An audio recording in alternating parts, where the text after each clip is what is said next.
Hello friends, welcome back to wow episode 2. ఈరోజు మనం చాలా ఇంట్రెస్టింగ్ ఫ్యాక్ట్స్ మాట్లాడుకుందాం. మాట్లాడే ముందు ఈ ఛానల్కి ఫస్ట్ టైం వస్తుంటే సబ్స్క్రైబ్ చేసుకోండి, లేకుంటే ఇలాంటి ఫ్యాక్ట్స్ మీరు మిస్ అవుతారు. Wow fact number 5. ఎక్కడైనా ఎవరైనా ఇలాంటి కొన్ని క్వశ్చన్స్ అడుగుతారు, లైక్ మీ హైట్ ఎంత, వెయిట్ ఎంత అని. హైట్ ఎక్కువ ఉంటే వావ్ అంటారు, వెయిట్ ఎక్కువ ఉంటే మాత్రం మొఖాలలో ఎన్నడూ చూడని యాక్టింగ్ చూస్తాం. ఈ విషయం ఎందుకు చెప్తున్నానంటే, మన ఇండియాలో ఒక ఎద్దు ఉందండి, దాని ఇండియాస్ సూపర్ బుల్ అని పిలుస్తారు. ఎందుకో తెలుసా? ఎందుకంటే ఆ bull 9 feet length, 5 feet 9 inches height and 1500 kgs ఉంటుంది. అదొక్కటే కాదండి, ఇది వరల్డ్ స్ట్రాంగెస్ట్ బుల్లో ఒకటి. సో అసలు మ్యాటర్ ఏంటంటే, దీని వీర్యంతో స్ట్రాంగ్ బ్రీడ్స్ని క్రియేట్ చేస్తారు. అది కూడా ఒకసారి వచ్చే వీర్యంతో 500 బ్రీడ్స్ వరకు తయారు చేయొచ్చంట. ఒకసారి ఒకటంటే ఓకే, కానీ ఒక్కసారి 500 బ్రీడ్స్ అంటే అది ఎంత స్ట్రాంగ్ బుల్లో ఇప్పటికే మీకు అర్థమైపోయింది అనుకుంటా. ఇంకా దీని మెయింటెనెన్స్కి వస్తే నెలకు 25,000 వరకు ఖర్చు అవుతుంది. దీనివల్ల వచ్చే బ్రీడ్స్ 3 లక్షల రూపాయల వరకు అమ్ముడుపోతాయంట. దీని వాల్యూ 9 crores వరకు ఉంటుందని అంచనా. Wow fact number 4. నాకు ఒకటి చెప్పండి, మీకు ఏదైనా డౌట్ వస్తే వెంటనే గూగుల్ మమ్మీని అడుగుతారా లేదా? అడుగుతారు కదా.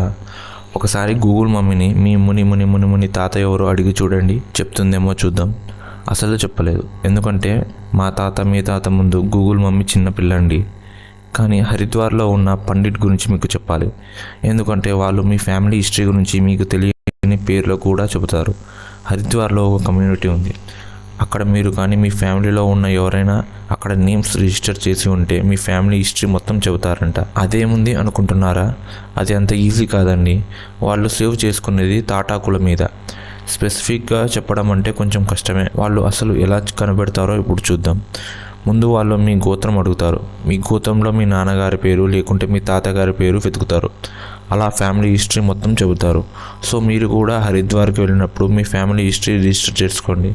మీ నెక్స్ట్ జనరేషన్ వాళ్ళు అక్కడికి వచ్చి కనుక్కుంటారు. Wow fact number 3. మీరు ఎప్పుడైనా కారు నడిపారా? నడిపే ఉంటారు, కానీ వెనక్కి నడిపారా? అంటే భయ పార్కింగ్కి అలా కాకుండా వెనక్కి కంప్లీట్గా నడిపారా? లేదు కదా. కానీ పంజాబ్లో బైటిండాకి చెందిన హరిప్రీత్ దేవ్ గత 15 నుంచి 20 సంవత్సరాల నుండి కారు వెనక్కే నడుపుతున్నారంట. యాక్చువల్గా ఈయనకు ఈ టాలెంట్ ఉందని యాక్సిడెంటల్గా తెలిసింది. అది ఎలా అంటే, దేవ్ గారు డ్రైవింగ్ చేస్తున్నప్పుడు తన కార్ గేర్ రివర్స్లో స్ట్రక్ అయిపోయింది. దగ్గరలో రిపేర్ గ్యారేజ్ ఏదీ లేదు. సో ఆయన అలా అక్కడ ఉండలేక రివర్స్ గేర్లోనే ఇంటికి వచ్చేసారంట. అప్పటి నుంచి ఆయన రివర్స్ డ్రైవింగ్ చేస్తున్నారు. ఆయన ఇంతవరకు 50,000 కిలోమీటర్లు పైగా రివర్స్ డ్రైవింగ్ చేశారు. ఆయన Guinness and Limca book of రికార్డ్స్లో కూడా ఉన్నారండి. మనకైతే ఇలా చేస్తే రోలర్ కోస్టర్లో ఎక్కిన ఫీలింగ్ వస్తుంది. సో నాకైతే దేవ్ గారిని చూస్తే వావ్ సార్ సూపర్ అని చెప్పాలని ఉంది. మీకు అనిపిస్తే లైక్ చేసి చెప్పండి నాకు కూడా. Wow fact number 2. మీకు మూవీస్ అంటే ఎవరు గుర్తుకొస్తారు? Yes, correct, Charlie Chaplin, the great actor కదా. కానీ చార్లీ చాంపియన్కు ఒక క్రేజీ హ్యాబిట్ ఉందంట. అదేంటంటే నేకుడ్ ఉమెన్స్ మీద ఫ్రూట్స్ విసిరేవాళ్ళంట. నాకు ఇదంతా చూస్తుంటే రాఘవేంద్రరావు గారు పోయిన జన్మలో చార్లీ చాంపియన్గా పుట్టినట్టున్నారండి. Wow fact number 1. మీకు వీసా రావాలంటే ఎక్కడికి వెళ్తారు? వీసా ఆఫీస్కే కదా. కానీ విచిత్రంగా మన ఇండియాలో ఒక 2 ప్లేసెస్లో టెంపుల్స్కి వెళ్తే వీసా వచ్చేస్తుందంట. ఆ ప్లేసెస్ ఏంటంటే, హైదరాబాద్లో ఉన్న మన Chilakuru visa Balaji temple and పంజాబ్లో జలంధర్కి దగ్గరలో ఉన్న ఒక మసీద్. ఇక్కడ ఈ 2 ప్లేసెస్లో అక్కడికి వెళ్తే వీసా వచ్చేస్తుందంట. మన బాలాజీ టెంపుల్లో అయితే 108 ప్రదక్షిణలు చేస్తే వీసా వస్తుంది. కానీ ఆ దర్గాలో ఏరోప్లేన్స్ని సమర్పిస్తే వీసా వస్తుందంట.